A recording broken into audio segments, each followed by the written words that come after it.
গ্রামের নওজোয়ান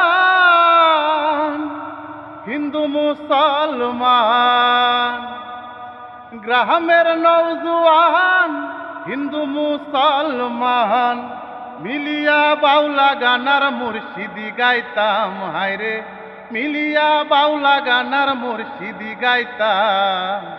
আগে কি সুন্দর দিন কাটাইতাম আমরা, আগে কি সুন্দর। আপনার নাম কি? মোহাম্মদ আসাদুজ্জামান। আপনার বাসা কোথায়? বিপ্লব। আপনার পিছনে যে গাছ, এই গাছ সম্পর্কে আপনি কি জানেন, কতটুকু জানেন? গাছ সম্পর্কে বহুত আগের গাছ, আমার বাপ দাদার আমলের আগে। এই গাছের নিচে এক সময় স্কুল ছিল। এই জি, গাছের নিচে আপনারা জি।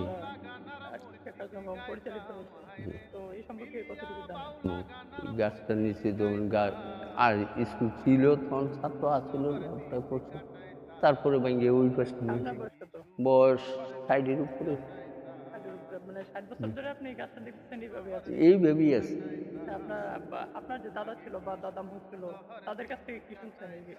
গাছটা যে বহুত আগের গাছ, বাপ দাদার আমলের, তাদের আগের।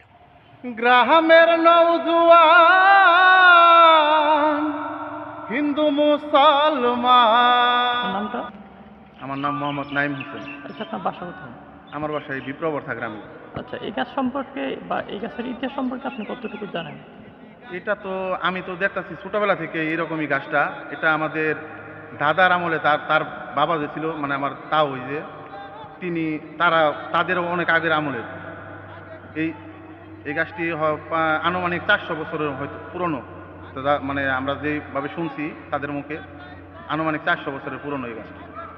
আচ্ছা, এই গাছের বা এই গাছ নিয়ে যে আপনার ঐতিহ্য সম্পর্কে কিছু বলবেন? এই স্কুলে আমরাও লেখাপড়া করছি। এই স্কুলের যে বট গাছটা, ঐতিহ্যবাহী যে বট গাছটা অনেক পুরনো।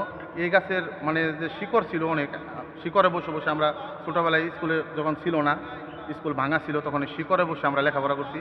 তো আমরা শুনছি মানে আরও আগের যে প্রজন্ম ছিল, মুরব্বীরা, তারাও মানে শিকড়ে বসে এই লেখাপড়া করছি এই গাছের নিচে আর কি।